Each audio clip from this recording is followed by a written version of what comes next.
Computer voice முன்னொரு காலத்துல இருள்ல இருந்து எல்லா விதமான மான்ஸ்டர்ஸுமே முடிச்சுக்கிட்டாங்க. அவங்க இந்த மக்கள் வாழ்ற அமைதியான உலகத்தை நரகமா மாத்தினாங்க. இதை பார்த்து பொறுத்துக்க முடியாத காடஸ் ஆஃப் ஃபேத் ஒரு 6 ஹீரோஸை சூஸ் பண்ணி அவங்களுக்கு பவரை கொடுத்து இந்த மான்ஸ்டர்ஸை எதிர்த்து போராட சொன்னாங்க. அந்த 6 பேர்த்த தான் மக்கள் த பிரேவ் ஆஃப் 6 ஃப்ளவர்ஸ்னு சொன்னாங்க. மக்களோட நம்பிக்கைப்படி இந்த 6 ஹீரோஸ் தான் அவங்களையும் இந்த உலகத்தையும் மான்ஸ்டர்ஸ் கிட்ட இருந்து காப்பாத்துவாங்க. இப்ப நமக்கு பழங்காலத்துல மாயன்கள் வாழ்ந்த நகரம் மாதிரியான ஒரு நகரத்தை காட்டுறாங்க. அங்க ஒருத்தர் எல்லாருமே வாங்க, இன்னும் கொஞ்ச நேரத்துல செமிஃபைனல் ஸ்டார்ட் ஆக போகுது, அதனால நீங்க யார் யார் மேல பெட் கட்ட ஆசைப்படுறீங்களோ தயங்காம கட்டுங்க அப்படின்னு கத்திக்கிட்டு இருக்கான். இப்ப கோட்டையில இருந்து ஒருத்தன், மகா ஜனங்களே, நம்ம எல்லாருமே ஆவலோட எதிர்பார்த்துக்கிட்டு இருந்த ரிச்சுவல் செமிஃபைனலோட ஃபைட்டிங் இன்னும் கொஞ்ச நேரத்துல நம்ம அரசர் முன்னாடியும் இங்க இருக்கிற மக்கள் முன்னாடியும் ஆரம்பிக்க போகுது. இதோ நம்ம முன்னாடி செமிஃபைனலுக்கு தேர்வு செய்யப்பட்ட வெஸ்ட் அண்ட் ஈஸ்டோட 2 மாபெரும் வீரர்கள் இருக்காங்க. இப்ப அவங்க 2 பேத்துக்குள்ள நம்ம அரசர் முன்னாடியும் காடஸ் ஆஃப் ஃபேத் முன்னாடியும் யுத்தம் நடக்க போகுது. இந்த யுத்தத்துல உயிரை விட போறவங்க காடஸ் ஆஃப் ஃபேத் கிட்ட போவாங்க. ஆனா ஜெயிக்கிறவங்க நம்ம நாட்டு இளவரசி கூட ஃபைனல் போட்டி நடக்கும். இப்படி இவன் அனௌன்ஸ் பண்ணிக்கிட்டு இருக்கும்போது அந்த இடத்துல ஒருத்தன் படை வீரர்கள் எல்லாத்தையுமே தள்ளி விட்டுக்கிட்டு உள்ள வரான். ஆமா, நீ யாரா, நீ ஏன்டா சம்மந்தமே இல்லாம இப்ப உள்ள வர அப்படின்னு கேட்கும்போது, என்னோட பேரு ஆட்லி மாயர், நான் தான் அந்த உலகத்தோட ஸ்ட்ராங்கான மேன். இதை கேட்ட மத்தவங்க யாரா அந்த பைத்தியக்காரன் முடிச்சுக்கிட்டு இருக்க, சரி அதெல்லாம் விடுங்கப்பா, இப்ப இந்த போட்டியில ஒரு சின்ன சேஞ்ச், நீங்க 2 பேருமே இப்ப ஏன் கூட தான் சண்டை போட போறீங்க அப்படின்னு சொல்றான். இதை கேட்ட அவங்க 2 பேரும் சோல்ஜர்ஸ் வச்சு அவனை துரத்த பார்க்க அவன் அசால்ட்டா சோல்ஜர்ஸ் எல்லாத்தையுமே அடிச்சு போட்டுறான். இப்ப சண்டை அந்த ஆட்லி மாயருக்கும் இந்த 2 வாரியர்ஸுக்கும் இடையில தான் ஸ்டார்ட் ஆகுது. சண்டை ஆரம்பிச்ச உடனே நம்ம ஆளும் அவங்க கிட்ட தப்பிக்க இல்லாத போல ட்ரிக்ஸ் எல்லாம் யூஸ் பண்ணி அங்கங்கன்னு குதிச்சு ஒரு வழியா அவங்க 2 பேத்தையுமே தோக்கடிச்சிடறான். இப்ப அவன் அங்க இருக்கிற மக்கள் முன்னாடி, கிங் முன்னாடியும், நீங்க அதை பாத்தீங்களா, நான் அவங்க 2 பேத்தையுமே தோக்கடிச்சிட்டேன், அதுவும் நம்ம காடஸ் ஆஃப் ஃபேத் முன்னாடி தோக்கடிச்சிருக்கேன். அப்ப அதுக்கு என்ன அர்த்தம், அப்ப நானும் அந்த பிரேவ் ஆஃப் 6 ஃப்ளவர்ல இருக்க தகுதியான ஆளுதான் அப்படின்னு சொல்லி கத்திக்கிட்டு இருக்கான். இதை பாத்துக்கிட்டு இருந்த கிங் உடனே நிறைய சோல்ஜர்ஸ் வச்சு இவனை கைது பண்ணிடுறாங்க. அது மட்டும் இல்லாம மக்கள் எல்லாருமே கையில இருக்க சட்டி பிட்டி பாத்திரம் எல்லாத்தையும் தூக்கி இவன் மேல எறிய ஆரம்பிச்சிடறாங்க. ஆக்சுவலா அந்த ஆட்லி மேயர் தான் நம்ம கதையோட ஹீரோ. அதுக்கப்புறமா அந்த 2 வாரியர்ஸ்குள்ளேயும் சண்டையை வச்சு அவங்க 2 பேத்துல ஒருத்தையும் ஜெயிக்கவும் செஞ்சிடறான். இப்ப நம்ம ஆட்லி மேயரை ஜெயில தூக்கி போட்டுறாங்க. நீ பண்ண காரியத்துக்கு நாங்க எப்பயுமே உன்னை மன்னிக்கவே மாட்டேன்டா அப்படின்னு சொல்லிட்டு கிளம்புறான். அவன் இப்படி போனதுக்கு அப்புறமா கொஞ்ச நேரத்திலேயே ஒரு பொண்ணு வந்து நம்ம ஹீரோவை பாக்குறா. ஹே, நீ தானே அது, நீ இன்னைக்கு சண்டை போட்டது பார்த்து நான் ரொம்பவே இம்ப்ரெஸ் ஆயிட்டேன்ப்பா, அது மட்டும் இல்லாம நான் உனக்கு ஃபேனாவும் மாறிட்டேன் அப்படின்னு சொல்றா. அவ இப்ப நம்ம ஹீரோ கிட்ட கைய நீட்ட நம்ம ஹீரோ என்னன்னா அவன் கூட கை கொடுக்க மறுக்கிறான். என்னப்பா, பொண்ணு கூட பழகுறதா உனக்கு பயமா என்ன? ஹே, அதெல்லாம் இல்ல, இந்த உலகத்தோட ஸ்ட்ராங்கஸ்டான மேன் எல்லாத்தையும் சமாளிப்பான், ஆனா உன் மூஞ்சியே சொல்லுதே நீ வெக்கப்படுறேன்னு. சரி அதெல்லாம் விடு, இன்னைக்கு நடந்த இன்சிடென்ட்க்கு அப்புறமா நான் உன்னை பத்தி நிறைய தெரிஞ்சுக்கணும்னு ஆசைப்படுறேன். என்னைய பத்தியா? என் பேரு ஆட்லி மாயர், நான் ஒயிட் லேக்ஸ்ல இருந்து வரேன். அண்ட் என்னோட மாஸ்டர் ஆட்ரோஸ் ஸ்பைக்கர். சின்ன வயசுல நான் சாப்பாடுக்கே கஷ்டப்பட்டு இருக்கும்போது அவர் தான் நல்லா பாத்துக்கிட்டாரு. அது மட்டும் இல்லாம என்னோட ஃபைட்டிங் டெக்னிக்ஸ் எல்லாமே அவர் தான் சொல்லி கொடுத்தது. என்னோட ஆசை அந்த 6 ஃப்ளவர்ஸ்ல ஒரு ஆளா மாதிரி இந்த டீமன்ஸ்க்கு எதிரான போர்ல சண்டை போடணும், அவ்வளவுதான். ஹே வெயிட், ஒரு நிமிஷம், நான் அங்கிருந்து போனதுக்கு அப்புறமா என்ன நடந்துச்சு? ஓ, அதுக்கப்புறமாவா? நீ அங்கிருந்து போனதுக்கு அப்புறமா 2 பேத்துக்கு சண்டை வச்சு ஒருத்தன் ஜெயிச்சான், ஆனா அவன் நம்ம பிரின்சஸ் கிட்ட தோத்து போயிட்டான். எது உண்மையாவா? ஏன்னா அவங்க 2 பேருமே ரொம்பவுமே ஸ்ட்ராங்கானவங்க. ஆனா நம்ம பிரின்சஸ் அவங்களோட ஸ்ட்ராங்கானவங்களாச்சே. அதெல்லாம் சரி இருக்கட்டும், நீ எதுக்கு இந்த உலகத்துல ஸ்ட்ராங்கானவன்னு சொல்லிட்டு இருக்க? அப்படி இருந்தா தானே அந்த 6 பிரேவ்ஸ்ல ஒருத்தனா இருக்க முடியும். அது மட்டும் இல்லாம அந்த மான்ஸ்டரை எதுக்கு சண்டை போடதா நான் இத்தனை வருஷமா ட்ரைனிங் எடுத்திருக்கேன். அதுதான் என்னோட லைஃப் டைம் அச்சீவ்மெண்ட். கண்டிப்பா நான் 6 பிரேவ்ஸ்ல ஒருத்தனா மாறுவேன். இப்ப அந்த பொண்ணு சரிப்பா லேட் ஆயிடுச்சு, நான் இங்க இருந்து கிளம்புறேன்னு சொல்லிட்டு அங்க இருந்து கிளம்பிடுறா. இப்ப நம்ம ஹீரோக்கு அரசர் மரண தண்டனை கொடுக்கற மாதிரி ஒரு நிரந்தரமான ஜெயில போட்டு அடைச்சிடுறாங்க.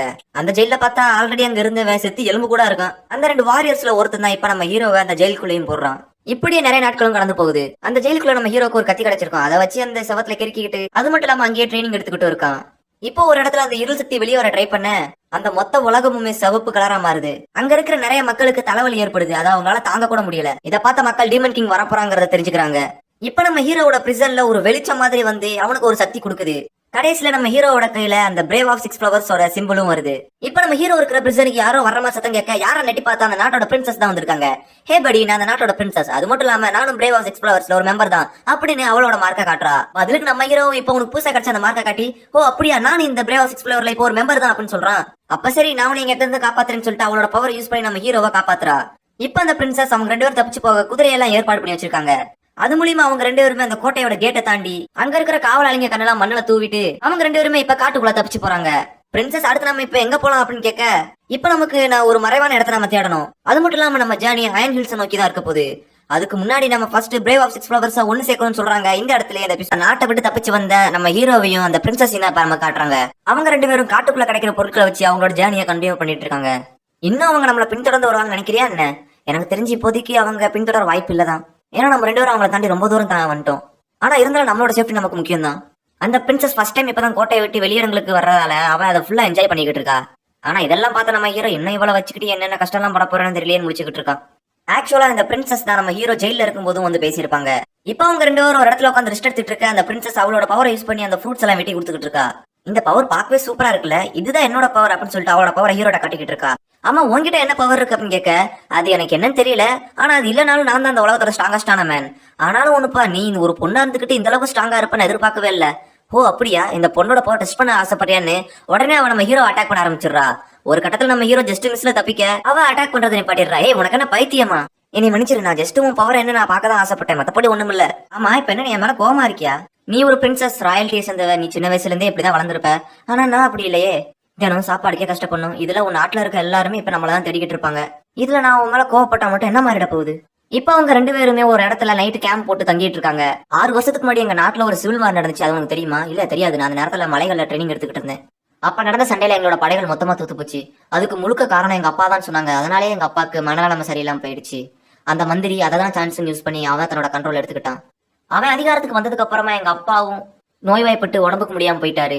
அதுக்கப்புறமா என்னோட அம்மாவும் எங்க சகோதரனும் எங்க போனாங்கன்னே தெரியல. அவன் என்னை கூட கொல்றதுக்கு நிறைய முயற்சி எடுத்திருக்கான். இப்ப அந்த ராயல்ட்டியில உயிரோட இருக்கிறன்னு எடுத்துக்கிட்டா அது நான் மட்டும்தான். எங்க அப்பாவை அவங்க வெறும் நடைபெணமா தான் பயன்படுத்திக்கிட்டு இருக்காங்க. இதனாலேயே அந்த கோட்டையில இருக்க எனக்கு கொஞ்சம் கூட பிடிக்காம இருந்துச்சு. நான் இப்ப இல்லைனாலும் எப்பயாச்சும் ஒரு நாள் தப்பிச்சு ஓடி வந்திருப்பேன் தான். ஆனா இப்ப உன்னே மாதிரி ஒருத்தன் கூட தப்பிச்சு வந்தது எனக்கு ரொம்ப சந்தோஷமா இருக்கு தெரியுமா?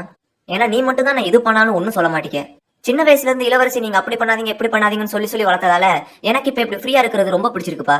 சரி, மிச்சத்தெல்லாம் நாளைக்கு பேசிக்கலாம், இப்ப நீ தூங்கு அப்படின்னு சொல்லிட்டு நம்ம ஹீரோவும் அவளும் தூங்கிடுறாங்க. இப்ப நம்ம ஹீரோ காலையில எந்திரிச்சு பார்க்க அந்த இளவரசி சூரிய உதயத்தை தான் பாத்துக்கிட்டு இருக்கா. இது எவ்வளவு அழகா இருக்குல்ல? ஆமா, ரொம்ப அழகா இருக்கு. ஆனா அந்த டீமன் லார்ட் மட்டும் எந்திரிச்சிட்டான் அப்படின்னா இந்த மொத்த உலகமும் மொத்தமா மாறிடும். அவனுக்கு அழிக்கிறத தவிர மத்த எதுவுமே பிடிக்காது. கவலைப்படாத, அப்படி நடக்காம நம்ம பாத்துக்கலாம்னு சொல்லிட்டு இவன் நம்ம ஹீரோ மேல சாயா. நம்ம ஹீரோக்கு இப்ப ரொம்பவுமே வெக்கமா இருக்கு. என்கிட்ட எதுவும் சொல்ல நினைக்கிறேன் என்ன? ஆமா, 1 மாசத்துக்கு முன்னாடி எங்களுக்கு வியோரா கிட்ட இருந்து ஒரு மெசேஜ் கிடைச்சிச்சு. என்னது, வியோராவா? நானும் கேள்விப்பட்டிருக்கேன். அவங்களோட எதிரியோட கோட்டைய அவங்களோட நெருப்பு சக்தி வச்சு அழிச்சிட்டாங்களாமே. ஆமா, உண்மைதான். அந்த மாதிரி ஸ்ட்ராங்கானவங்க தான் பிரேவ்ஸ்ல இருப்பாங்க. நீ பிரேவ்ஸா 6 ஃப்ளவர்ஸ் ஒன்னு சேர்க்க ஆசைப்பட்டினா அவங்கள மாதிரி நிறைய பேரை மீட் பண்ண வேண்டியதா இருக்கும். என்னாலும் பரவாயில்ல, ஒரு கை பாத்துடலாம். ஏன்னா டீமன் லார்ட் அழிக்கணும்னா நமக்கு அந்த 6 பிரேவ்ஸ் வேணும். 6 பிரேவ்ஸால தான் மக்களை காப்பாற்ற முடியும். இந்த பிரிட்ஜ் மட்டும் கடந்தாச்சுன்னா போதும், நாம கிங்டம் ஆஃப் ஃபைன் ஹில்ஸ்க்கு போயிடலாம். அங்க போனா அந்த டீமன்ஸ் எடுத்து சண்டை போடணும்ல. ஆமா, அதுக்கு இன்னும் கொஞ்ச நாள் தான் இருக்கு. இப்ப அவங்க அந்த இடத்துக்கு போய் பார்க்க அங்க இருக்கிற மக்கள் எல்லாம் இடம்பெயர்ந்து வேற இடத்துக்கு போய்கிட்டு இருக்காங்க. ஏன்னா அந்த டீமன் கிங்குக்கு பயந்துதான். எனக்கு தெரிஞ்சு இப்ப அங்க அந்த மான்ஸ்டர்ஸோட அட்டகாசம் அதிகமாயிடுச்சு போல. உனக்கு அதை பத்தி தெரியுமா? ஆமா, இதை பத்தி என் மாஸ்டர் எனக்கு நிறைய சொல்லி கொடுத்திருக்காரு. அதோட பலம் பலவீனம் 2 பத்தியும் எனக்கு ஓரளவு நல்லாவே தெரியும். இப்ப அவங்க 2 பேரும் கொஞ்ச தூரம் நடந்து போனதுக்கு அப்புறமா அங்க ஒரு குடும்பம் உயிருக்கு பயந்து ஓடி வந்துகிட்டு இருக்காங்க. அந்த இளவரசி நாசராணி அவங்க கிட்ட போய் என்னாச்சுன்னு கேட்க, அங்க மான்ஸ்டர்ஸ் எல்லாரையும் அட்டாக் பண்ணிட்டு இருக்குன்னு சொன்ன மறு நிமிஷமே நம்ம ஹீரோ நாசராணி என் கூட வா அப்படின்னு சொல்லிட்டு வேகமா போக ஆரம்பிக்கிறான். கவலைப்படாதீங்க, உங்களை காப்பாத்த இந்த வேர்ல்டோட ஸ்ட்ராங்கஸ்ட் மேன் நான் வந்துட்டேன். இப்ப நம்ம ஹீரோவும் நாசராணியாவும் டீம் போட்டு அங்க இருக்கிற மான்ஸ்டர்ஸ் எல்லாம் கொண்டுகிட்டு இருக்காங்க. அது மட்டும் இல்லாம ஹீரோ ஏதோ ஃப்ளூட் மாதிரி வாசிச்சு அங்க இருக்கிற எல்லா மான்ஸ்டர்ஸோட கவனத்தையும் அவர் பக்கம் திருப்பிக்கிறாரு. இப்ப நாசடானியா நம்ம ஹீரோக்கு ஹெல்ப் பண்ணி 2 மான்ஸ்டர்ஸா கொண்டுறா. மிச்சம் இருந்த மான்ஸ்டர்ஸ்ல ஒன்னு நாசடானியா துரத்திட்டு வர நம்ம ஹீரோ அதை கொண்டுறாரு. பரவாயில்ல நாசடானியா, நீ ரொம்ப நல்லாவே சண்டை போடுற. இப்ப நம்ம ஹீரோ அங்க இருக்கிற மக்கள் எல்லாருமே கிளம்ப ஹெல்ப் பண்ணிக்கிட்டு இருக்கான். அப்ப நாசடானியா, இன்னும் ஊருக்குள்ள சில மான்ஸ்டர்ஸ் இருக்காது, திரும்பி நீ போக தான் போறியா? இந்த மாதிரி மான்ஸ்டர்ஸ் எடுத்து சண்டை போட வேண்டியது நம்மள மாதிரி பிரேவ்ஸ் ஆஃப் 6 ஃப்ளவர்ஸோட வேலையே. ஆனா நம்ம 2 பேரால மட்டும் அது முடியாது. நமக்கு இன்னும் நிறைய பேரோட ஹெல்ப் வேணும். கவலைப்படாத, நான் தான் அந்த உலகத்தோட ஸ்ட்ராங்கஸ்டான மேன், என்னால எது வேணாலும் முடியும். இப்ப நம்ம ஹீரோ அந்த கிராமத்துக்குள்ள போய் பார்த்துட்டு அங்க இருக்கிற இறந்து கிடக்கிற மான்ஸ்டரோட உடம்புல இருந்து ஒரு புல்லட்டை வெளியே இருக்கிறான். அது மட்டும் இல்லாம அங்க என்ன செத்து கிடக்கிற எல்லா மான்ஸ்டரையும் பார்த்துட்டு இங்க யாரும் ஸ்ட்ராங்கானவங்க இருக்காங்க போலே அப்படின்னு மனசுக்குள்ள நினைக்கிறான். அவன் கொஞ்ச தூரம் நடந்து போய் பார்த்ததுல அவனுக்கு ஒரு பொண்ணு தெரியுறா. அது மட்டும் இல்லாம அந்த பொண்ணோட கையில ஒரு கன்னு இருக்கு. அவன் அங்க கட்டி போட்டு இருக்கிற ஒரு நாயையும் அதோட குட்டியும் காப்பாத்திட்டு நீங்க இங்க இருந்து போயிருங்க, இந்த மனுஷன் கூட இருந்தா அது உங்களுக்கு தான் ஆபத்து அப்படின்னு சொல்றா. இப்ப அவ சடனா திரும்பி நம்ம ஹீரோ இருக்கிறத பாக்க நம்ம ஹீரோன்றானா, உனக்கு நாயினா பிடிக்குமா என்ன? எனக்கு மனுஷங்களை தவிர மத்த எல்லாத்தையுமே பிடிக்கும். ஆமா, நீ யாரு அப்படின்னு சொல்லிட்டு அவ கண்ணை தூக்கி காட்ட, ஹே என்னோட பேரு ஆட்லி மேயர், நானும் உன்னே மாதிரியே பிரேவ்ஸ் ஆஃப் 6 ஃப்ளவர்ல ஒருத்தன் தான். நான் எப்படி பிரேவ்ஸ் ஆஃப் 6 ஃப்ளவர்ல ஒருத்தங்கிறது உனக்கு தெரியும்? அது உன் கையில இருக்க சிம்பிளை பார்த்து தெரிஞ்சுக்கிட்டேன். அது சரி, நீ எதுக்கு இங்க வந்தா நீ கொல்றதுக்கா? இப்படி உங்க 2 பேரும் பேசிட்டு இருக்கும் போதே அந்த பக்கம் பிரின்சஸ் நாசடானியாவை பார்க்க ஒருத்தன் வந்திருக்கான். அவன் சடனா பிரின்சஸ்க்கு நீல் டவுன் பண்ணி, என்னோட பேரு கோல்டவே அரோரா, உங்களை பத்திரமா பாத்துக்கிறதுக்காக தான் நான் இங்க வந்திருக்கேன் மை பிரின்சஸ். கோல்டவி, அப்ப நீயும் அந்த பிரேவ்ஸ் ஆஃப் 6 ஃப்ளவர்ல இப்ப ஒருத்தன் தானே? ஆமா பிரின்சஸ், நானும் இந்த 6 ஃப்ளவர்ஸ்ல இப்ப ஒருத்தன் தான். என்னோட வேலையை உங்களை பத்திரமா பாத்துக்கிறது தான். நீ இப்ப அந்த 6 ஃப்ளவர்ஸ்ல ஒருத்தனா, நாம எல்லாருமே காமரேட்ஸ் பா.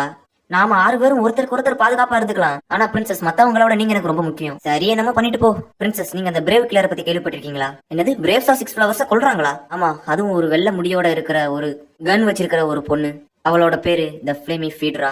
இப்படி சொல்றதோட இந்த இடத்துல இந்த எபிசோட் முடியுது.